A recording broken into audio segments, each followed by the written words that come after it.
Captain Roger Curtis leads British gunboats directly into the Spanish rescue zone. His mission? Save Spanish lives. While Spanish batteries on shore continue firing at their own burning ships, Curtis and his sailors pull 357 Spanish officers and seamen from the water. Curtis's pinnace is alongside the Pastora when she finally explodes, killing his coxswain and many of the Spanish crew still aboard.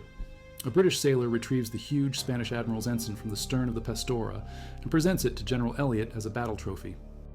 Curtis's rescue operation reveals British naval doctrine. Even in the heat of battle, Royal Navy officers preserve enemy lives when possible. Spanish batteries firing at their own rescue ships shows the confusion in Spanish command. Admiral Cordoba's fleet fails to support the battering ships. Admiral Barcelo's gunboats can't reach the burning vessels against the wind. De Crillon's shore batteries keep firing blindly into the smoke and flames, hitting Spanish sailors trying to escape. The human cost becomes clear at dawn. How 3,600 defenders destroyed 25,000 British. Picking history's most humiliating naval siege. You think you know humiliation? June 24th, 1779, Gibraltar. A tiny chunk of rock, barely 3 square miles, about to become the graveyard of 2 empires. For 3 years, 7 months, and 12 days, 5,000 British souls will hold this limestone fortress against 60,000 Spanish and French troops, 49 ships of the line, and 10 specially designed floating death machines that were supposed to be unsinkable and unburnable, the longest siege in British military history. The largest battle of the American Revolutionary War by sheer numbers. And it ends with the most spectacular naval disaster you've never heard about. Spain wants Gibraltar back, France wants revenge. Britain just wants to survive. What happens when an entire continent decides one rock must fall, and that rock says no? What happens when cutting-edge military technology meets a 65-year-old Scottish general who hasn't slept more than 4 hours a night in decades? The Spanish called their secret weapons the battering ships. The British called them floating coffins. On September 13th, 1782, the world discovered who was right. If you value documented Viking and Norse-era history like this, subscribe. It's the best way to support our work. Also, comment from which city you're hearing this from. The script is researched and factual, using sources from John Drinkwater Bethune's first-hand eyewitness account, A History of the Late Siege of Gibraltar, published in 1785, and the extensive military records archived at the Gibraltar Garrison Library, established during the siege itself. These aren't secondary sources or Wikipedia summaries. These are the actual journals of the 15-year-old ensign who lived through every bombardment, every sortie, every exploding magazine. Now back to the information. George Augustus Elliot arrives as governor of Gibraltar on May 25th, 1777, 60 years old. Scottish, vegetarian, doesn't drink alcohol, sleeps 4 hours a night. Educated at military engineering school in France, which means he knows exactly how sieges work and exactly how they fail. He served in 3 wars, captured Havana from the Spanish, made a fortune in prize money, and bought himself an estate called Heathfield in Sussex. The Spanish picked the wrong rock to siege and the wrong man to siege it against. Elliot finds Gibraltar in shambles, fortifications crumbling, garrison of 4,000 men when he needs 8,000, guns rusted, ammunition low, food supplies running down. But Elliot has 2 years before war breaks out, and he uses every month. He builds the King's Bastion, 26 heavy guns, barracks for a full battalion, stone walls thick enough to stop anything the Spanish can throw. By 1779, Gibraltar mounts 663 pieces of artillery. Every gun can reach a mile out to sea in every direction. June 16th, 1779, Spain enters the American Revolutionary War on the side of France. Their primary war aim, Gibraltar. Not helping American independence, not fighting Britain globally, Gibraltar. That 3 square mile rock becomes the obsession of 2 empires. The blockade begins July 6th. Spanish Admiral Barcelo stations his fleet at Algeciras across the bay, 2 ships of the line, 3 frigates, 20 armed boats, 6,000 sailors. Their job? Stop every supply ship, starve out the garrison, force surrender through hunger. It doesn't work. Blockade runners slip through constantly. Moroccan vessels with lemons and wine, Portuguese ships with vegetables, British merchants who see Spanish warships and sail faster. September 12th, 1779, the guns open fire. Mrs. Skinner, wife of an engineer officer, fires the first British shot while the band plays Britain's Strike Home. From that moment until February 7th, 1783, the guns never stop. Day and night. 3 years and 7 months of constant artillery fire. Gibraltar becomes a volcano that rumbles and flashes and breathes smoke across the strait. But here's the problem the Spanish didn't anticipate. Gibraltar sits at the meeting point of the Atlantic and Mediterranean. Winds and currents from both directions. Ships can approach from 8 different routes. The Spanish fleet can patrol maybe 3. Every week, new vessels appear on the horizon: salt fish from Newfoundland, beef from Ireland, ammunition from Portsmouth. The siege becomes a sieve, January 15th, 1780. A British brig slips through the Spanish blockade with news that shakes the rock. Admiral Rodney approaches with 22 ships of the line and a massive supply convoy. But first, he's met a Spanish squadron and destroyed it. The Moonlight Battle, 5 Spanish ships captured, their flagship's admiral wounded and taken prisoner. Rodney arrives in Gibraltar Harbor, towing Spanish warships as prizes, their holds packed with Spanish supplies that now feed the British garrison. Rodney unloads 900 Highland troops from the 73rd Regiment, fresh uniforms, new boots, 6 months of provisions, gunpowder, ammunition. The Spanish watch from Algeciras as British sailors strip their own captured ships for extra artillery. Spanish deserters cross the lines daily, reporting flooded siege works, starving soldiers, disease spreading through the camps. The siege that was supposed to last weeks enters its second year. April 12, 1781. Admiral Darby's relief fleet arrives, 29 ships of the line, 100 storeships. Again, the Spanish fleet in Cadiz stays in port. Again, Gibraltar gets supplied while Spanish and French admirals make excuses. The Spanish response? Open fire with 114 heavy guns mounted in new batteries. The Great Bombardment begins. Cannon fire rakes Gibraltar day and night. Spanish siesta from 1 to 5 in the afternoon. Even during siege, you need lunch break. British gunners target the San Carlos battery, reducing it gun by gun, but the bombardment reveals something unexpected. When Spanish shells destroy houses in Gibraltar town, they uncover massive stockpiles of alcohol that civilians have been hoarding. British soldiers go on a looting rampage. Elliot sends his town major into the streets with disciplined troops. Soldiers found looting get hanged on the spot. Order restored through summary execution. November 26th, 1781. The Spanish siege works creep within 700 yards of the land port gate. Any closer, and they can enfilade the entire waterfront. Elliot decides on a preemptive strike. The Great Sortie. 2 a.m, dark night, driving rain. Brigadier William Ross leads 2,500 troops through the gates and into the Spanish entrenchments. Complete surprise. Spanish sentries fire warning shots and run. The gun batteries have no infantry support, no defensive positions, no covering fire. British infantry take positions beyond the Spanish guns, while artillery crews and sappers spike the cannons and set fire to everything wooden. Powder trails lead to Spanish magazines. As the last British troops file back through Gibraltar's gates, the main Spanish ammunition dump explodes in a fireball visible for miles. British casualties: 4 killed, 25 wounded. Spanish losses: 14 months of siege work destroyed, 10 mortars spiked, 18 heavy guns disabled. Over 280 casualties from the explosion. The Spanish officer commanding the siege works was writing his nightly report when the attack hit. Topic: Nothing extraordinary happened tonight. The British brought his unfinished report back as a souvenir, but Spain and France aren't giving up. February 5th, 1782. Minorca falls to the Duc de Crillon's Franco-Spanish army. 8,000 attackers overwhelm Fort St. Philip after 600 emaciated British and Hanoverian defenders finally surrender to scurvy.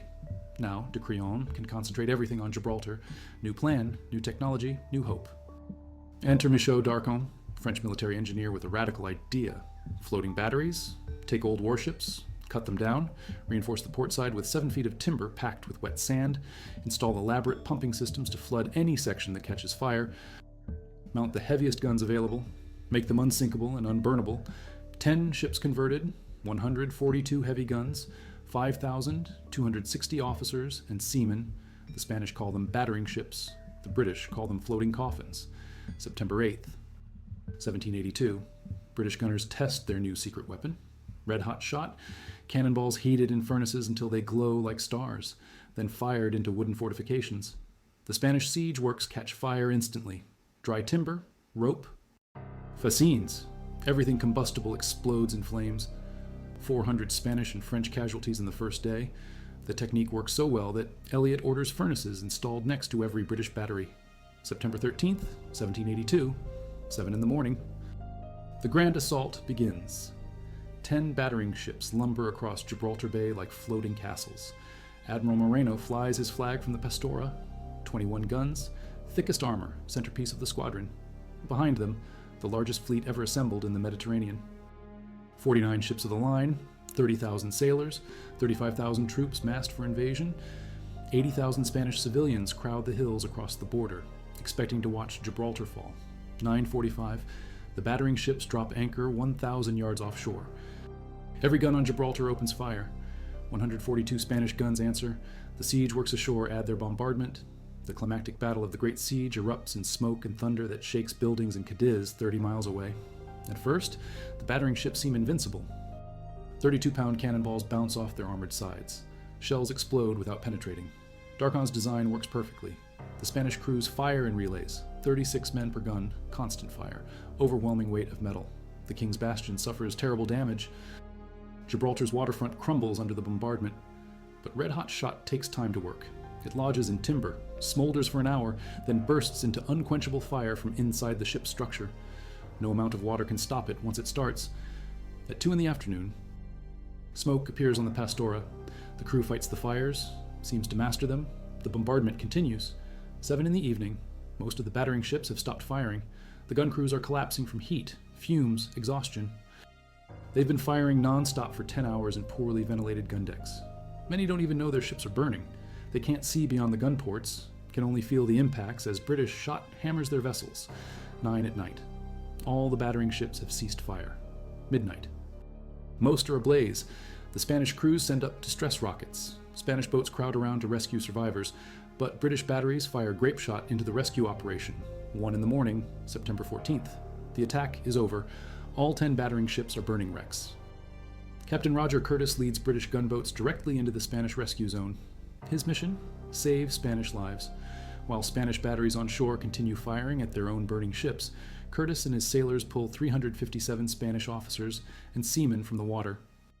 Curtis's pinnace is alongside the Pastora when she finally explodes, killing his coxswain and many of the Spanish crew still aboard. A British sailor retrieves the huge Spanish admiral's ensign from the stern of the Pastora and presents it to General Elliot as a battle trophy. September 14th, 10 a.m. The Spanish army forms up for invasion. 35,000 troops march from their camps to assault positions behind the batteries. The Spanish fleet moves across the bay, packed with Marines for amphibious landing. This is it. The moment 3 years of siege has built toward. The British garrison mans every fortification, every gun loaded and ready. Nothing happens. Duc de Crillon looks at Gibraltar's intact defenses, calculates his losses from attacking uphill against concentrated artillery, and cancels the invasion. The assault that was supposed to capture Gibraltar in 1 day gets called off before it starts. The greatest military humiliation in Spanish history, witnessed by 80,000 of their own civilians. October 11th, 1782. Admiral Lord Howe's relief fleet appears on the horizon. 34 ships of the line, 140 merchant vessels. The Spanish and French fleets finally come out to fight, but Howe's ships are copper-sheathed, faster than anything the enemy can field. The merchantmen reach Gibraltar safely. Fresh supplies, new troops, enough ammunition to continue the siege indefinitely. The Spanish give up. French troops withdraw. The bombardment drops from thousands of rounds per day to 150. By January 1783, peace negotiations in Paris include Gibraltar's fate. Spain gets Minorca, Florida, and West Indies islands. Britain keeps Gibraltar. The siege ends February 7th, 1783. Final tally, documented in John Drinkwater's eyewitness account. British garrison lost 338 killed or died of wounds, 536 died of disease, Spanish and French casualties, over 6,000 killed or wounded, plus disease deaths never officially counted. Between April 12th, 1781 and February 2nd, 1783, Gibraltar absorbed 244,104 artillery rounds from shore batteries and 14,283 from ships. The British fired back 200,600 rounds and expended 8,000 barrels of gunpowder. But here's what the casualty lists don't capture. In 1782, Wolfgang Amadeus Mozart composed Barding Gesang of Gibraltar to commemorate the siege. John Singleton Copley painted the destruction of the floating batteries, one of Britain's largest oil paintings at over 450 square feet. The tunnels, Sergeant Major Ince carved into the rock to mount artillery, 4,000 feet of galleries by the end of the century.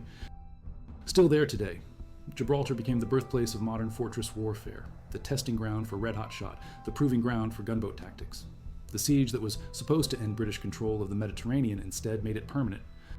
Spain spent the equivalent of £50 million in modern money and lost 2 entire armies. worth of casualties for a rock they never came close to capturing.